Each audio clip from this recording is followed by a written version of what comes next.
Welcome back to the Lanterne Rouge Cycling Podcast. Today I once again replaced Patrick, my co-host, with someone who is a lot faster on a bicycle, 2022 world champion Elisa Balsamo of Trek Segafredo. You just finished Valenciana, the race with the longest name, by the way, Setmana Valenciana, Volta Comunidad Valenciana Femines, and Omloop het Nieuwsblad is just around the corner. Do you like the Belgian classics? Yes, hello everyone, and I really like the classics and racing in the north is really hard, but also funny for me, and so I'm happy to restart the season. Before we talk more about 2023 and 2022, I read you have a history in other sports before you started cycling. So, skiing, biathlon, swimming. How did you end up in cycling? Yes, I was born in Cuneo, that is a city next to the mountain. So there were a lot of snow during the winter, and of course, I had to ski if I want to do something because, yes, there were a lot of snow. So I really like doing different sports, and I think that is really nice when you are a child. So my parents are cycling fan. And so, yes, at the end, I also tried a bicycle. And when I was around 13, 14, I chose the bike because it was my favorite sport. I can imagine. Best sport, eh? You spend your days at Volcar between 2017 and 2021. Volcar has a long history of delivering amazing Italian talents like yourself, Confalonieri, Cavalli, Guazzini, Consoni, and so forth, Persico even as well, to World Tour level. What made Volcar such a successful development team? Yes, I was in the Valcar team since I was a junior, so it was a very long time with this team for me. Um, yes, for me it was like a second family, and I think that they really give their time to the girls, and they don't put pressure, so everyone can grow up step by step, and this is so important for a young girl. And it's also, as I said before, a second family, so it's easier to work with them because everyone is really so close to each other, and we had a lot of fun. And of course, I had to say a big thank you to Davide Arzeni, that was the sport director in Valcar, because he's a very nice and amazing person, and he taught us really a lot. Okay. I remember the 2020 Seratizi Challenge by La Vuelta being the first race where you had competitive sprints against Lorena Wiebes, where you actually ended up winning a stage against Lorena in Madrid, if I recall correctly. Looking back, how important would you rate that victory? Yes, I remember very well that victory, and it was a really important one for the team. Of course, we were a small team, but with a very strong lead out, and that day was just amazing for us because Lorena is one of the strongest sprinter in the peloton. So, yes, prize was like a very big goal in the pocket. Do you feel like for you personally, it also made you realize that, oh, I'm one of the best sprinters in the world? Or did you already feel like you were one of the better ones? No, of course not. Yes, it was, yes, also a good achievement for me.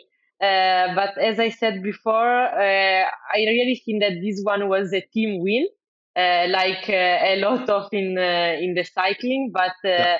especially in a sprint, yes, the teammates are so important. And yes, if you have a good feeling with your teammate, it's so much easier also to win a sprint. Another important victory, the World Championships, obviously, in Flanders, in the best country of the world, Belgium. We regularly hear not so great things about the Dutch team when it comes to how they work together in races and so forth, but we never hear bad things about the teamwork in the Squadra Azzurra. But the Italian national team also has top level riders, Elisa Longoborghini, yourself. For example, in Wollongong, Bertizzolo was an amazing teammate during that race. What makes the Italian team able to work so well together despite being on different teams? Yes, we are the Squadra Azzurra, as you said, and everyone knows the Italian team with this name because we are really a team, and we really want to work together. And I think that it's so important that we are also friends because I mean it's not easy to be friends with everyone, but we are really in a good environment, and everyone is trying to be nice and respectful with the other girls, and we are also honest each other because yes, we know our limits, and it's important to help the other when you know that maybe you cannot survive on a climb, or if you know that someone else is stronger than you. So this is of course one of the most powerful points of the Italian team. I remember you or the team saying at that point, we'd love to get a bronze medal maybe for you in that race. You actually ended up winning that race. The media that came after that, the pressure that came after that, did you handle that well? Yes, I have to say that we went to the World Championship for a medal, and of course, the gold medal was a very big surprise for me.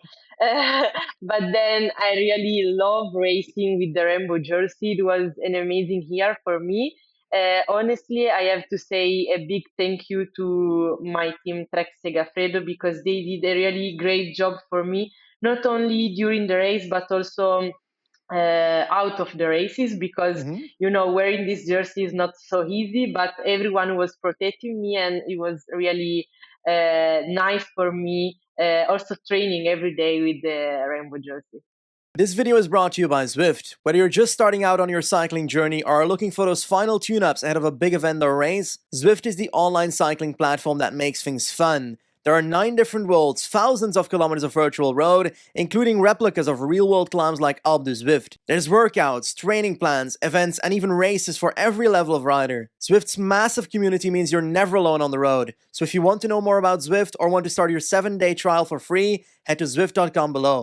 So, about Trek Segafredo, you joined that team coming over from Valkar, a UCI Continental team to a World Tour team. Obviously, you also got better throughout the years, but how significant is the difference in equipment and team support between those two teams? Is that a major step up from Continental to World Tour? Yes, it was a big difference. I mean, I really like Valkar, and I'm so thankful to them. But of course, it was a small team, and they were working a lot for us. But in Trek Segafredo, for example, the staff is so much bigger, and we have a person for every job in the team. So we really just need to think about racing and training, and this is so important for an athlete. Is it also related to, for example, at Valkar, were you focusing full time on cycling already, or was that still part time with other things in life? No, also in Balkar, cycling was my full-time job, I Yeah. can say, because yes, of course, now is a job, and yes, I'm still studying, so I also like doing other stuff and not only training on the bicycle. But yes, of course, cycling is the biggest goal and the biggest part of my life. Understandable. In 2022, you had an amazing start of the season. Gent-Wevelgem, Brugge de Panne, Trofeo Alfredo Binda. Personally, when I look back at your 2022 season, one of the nicest victories, in my opinion, was Trofeo Alfredo Binda. For the fact that the teamwork stood out, as in, especially Elisa Longoborghini reacting to all the attacks, trying to make sure that the attacks don't go on that final hill, and trying to make sure that there's a sprint for you happening. An example of the team combining both the strengths of you and Longoborghini in one race. Does that ever clash? Are there moments where you both think you can win the race? No, I completely agree with you. I think this one was one of the best one, just because the whole team really trust me. And at one point, Elisa was free to attack, but in a breakaway, she said in the radio, oh, sorry, I don't have a really good leg, so we can go Okay. full gas for Elisa. And so, yes, the whole team was waiting for me on the last climb. And then, especially Ellen and Shirin and Elisa were pulling in the downhill and in the flat. And yes, also winning at home in Italy with the rainbow jersey, it was really nice. Understandable. What a wonderful victory. In the Ronde van Vlaanderen, you survived quite a long time as well. I think being one of the first riders on the Koppenberg, if I remember correctly. I remember a World Championships jersey being at the front on the Koppenberg. Yes, So you there's only. remember well, but maybe it was a big mistake because then I was really dying because I was full gas. Do you think that you can progress to the point that you can compete in a race like that for the victory? Yes, it's one of my big dream. Nice. I really like this race, and I know that is a very hard one, especially if also the weather is not so good. Because I'm an Italian girl, and so I really like the sun. And sometimes Belgium is not super nice in the weather, but yes, I really like racing on the cobble, and yes, it's a big dream for me. The thing with those races as well, with the races I said earlier, Gent-Wevelgem, Brugge de Panne, and also Trofeo Alfredo Binda, there's a bit of a chance that it goes to like a larger group sprint. With the Ronde van Vlaanderen, it's more that it's less of a chance that it's a bigger group going to the sprint. It's a few riders against each other, head to head, and so forth. Will it be useful if you go into the final and Longo Borghini is there? Will that be easier for either of you to win if you're both there? Yes, of course. In a team is always easier if you are two or three or maybe four, and you can play also, and you can choose maybe I can do the sprint, and Yeah. Elisa or and other girls can try to attack and play a little bit with the other girls. So yes, of course. It would be a deep dream to be together there and try to win. For me or for Elisa, for Yeah. another teammates, is the same. With the Ronde van Vlaanderen in mind, combined with your unfortunate disqualification at Paris-Roubaix and your insanely strong Amstel Gold Race where you finished eighth, I was hoping you held on there, but you just not. Maybe in the future Amstel is on in the running. Which race would you say fits you more, Ronde van Vlaanderen, Roubaix, or Amstel Gold Race? Um, I think Ronde van Vlaanderen. Yes. Okay. Um, yes. Is there a specific reason parkour-wise, or would you say that Roubaix might be too difficult to hold on to the Ellen van Dijks of the world on the cobbles? Yes, I think also because of the parcours, of course. Because in after the last hill, you have quite a lot of flat before the Yeah. finish line, and so maybe a small group can come back to the breakaway, and maybe this is a good point for me. In Amsterdam race, the last hill is really like 1K from the finish line, and so I really need to be in my best shape to try to survive. And of course, Paris-Roubaix is a very hard race, and you also need to be lucky. You also need to be lucky in this race, and yes, maybe in the future. But for now, I think it's a little bit hard for me. What would you say about Strade Bianche? Because, hey, the hills are there. It's also close to the finish line, but is that too difficult? If if I if I need to be honest, I really hate Strade Bianche. No, I mean Wow. is a really nice race, and okay, but it's too hard for me. Every year when I saw the minus 25K to the finish line, I'm almost dead, and I need to climb and climb and climb again to arrive to to Siena. And I think that I like to race it just to help my teammate, Yeah. because then I know that I can come out with a good leg. But yes, to win, no, for sure, no. No. And if you help out teammates in a race like that, then they might help you in other races. So it's kind of like Yes, a of teamwork course. system. Yes, I know that Elisa really liked this race, so it's perfect for her, and of course, I will help her. Aw. The Tour de France Femme was a major addition to the world of cycling. For Trek Segafredo, it wasn't the most successful race. How do you personally look back at your first Tour de France Femme? Yes, it was an amazing race. Also stressful. I have to say that maybe it was the hardest race for the mind for me with the rainbow jersey. And yes, I was not in my best shape, and I want to try again this year because I think that the Tour de France really deserve a lot. Yeah. In 2023 now, we've moved into the current year. You have been reunited with Ilaria Sanguinetti. We recently saw her give you wonderful leadouts at Valenciana. I won't repeat the entire name again, resulting in 2 stage wins by yourself. What makes Ilaria such a great leadout? Yes, I'm very happy that she is again with me. We were teammates in Valcar and we worked a lot together, and so it was really easy to like in one day to uh, find again a good feeling with her. And for me, she's the best last woman in the peloton, and so yes, because she can really find the good place in the good moment, and also because she really wants to help you and to work for the team. Were there any changes in your preparation in the off season, for example, to 2023 compared to 2022? For example, to be better for a certain race this year? No, it was mostly the same.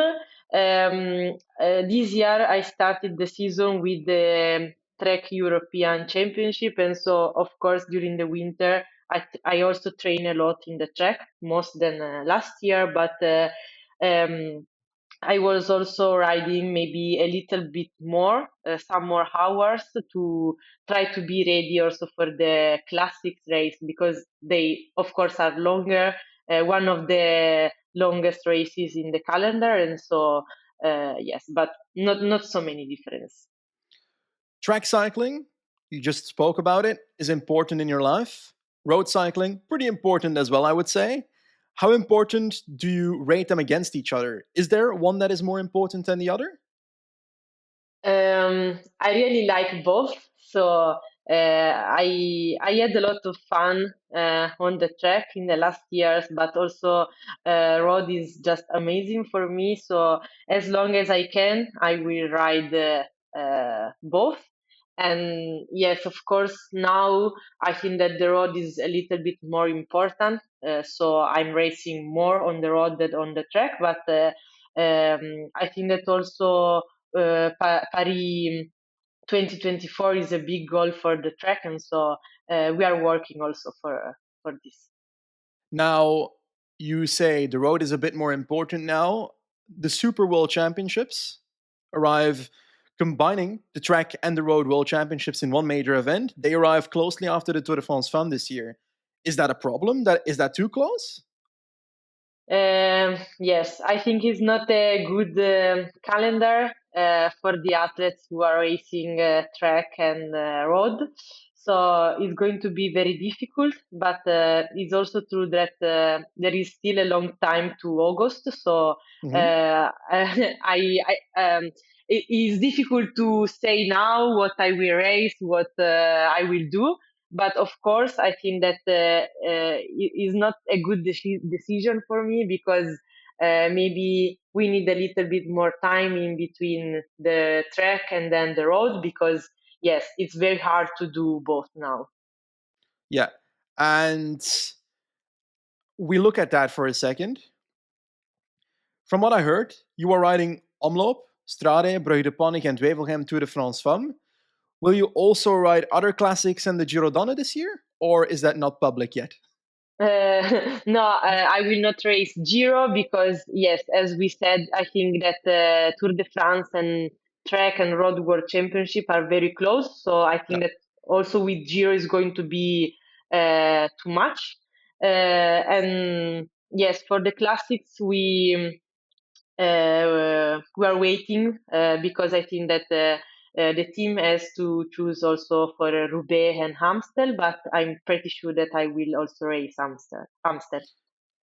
The Tour de France Femme Route was announced a few months ago. Is the green jersey also in your mind, or will the focus be getting that stage win? I don't know. I think that the stage win is a very big dream because, yes, last year I won in Giro and in Vuelta, and of course I missed one in Tour, so it's a big dream for this year. But also the green jersey is a very important goal for a sprinter. So yes, maybe if it's not for this year, for the future, of course. Now, when it comes to that Tour de France Femme parcours, there are some stages that have purely flat finishes. I think stage 3 is an example of that. But also, stage 1 is a bit harder with like a hill in the last 10 kilometers. Would you rather have your super flat pure sprint stage against Lorena Wiebes or Charlotte Kool? Or would you rather have your a bit harder sprint stage against Marianne Vos and Kopecky? Um, it's a difficult decision, but I think I prefer the a little bit hilly stage instead of a completely flat one. Okay, that's a cool answer. I look forward to the Tour de France Femme. I look forward to seeing you shine in that race. If I call you back in 5 years, which one-day race would you like to have won by then? Um, of course, Flandern, Ronde Okay. van, yes, As yes. a Flemish person, I truly accept that answer. I want to thank you very much for being on today's podcast. And I guess we might do this again in the future if you would like to, in a few years or something. But for the next season, I look forward to seeing you in a lot of races, in the Classics first, in the Tour de France Femme, and then in the Super World Championships just after that. Thank you very much. And goodbye to everyone that was listening. Thank you. Bye.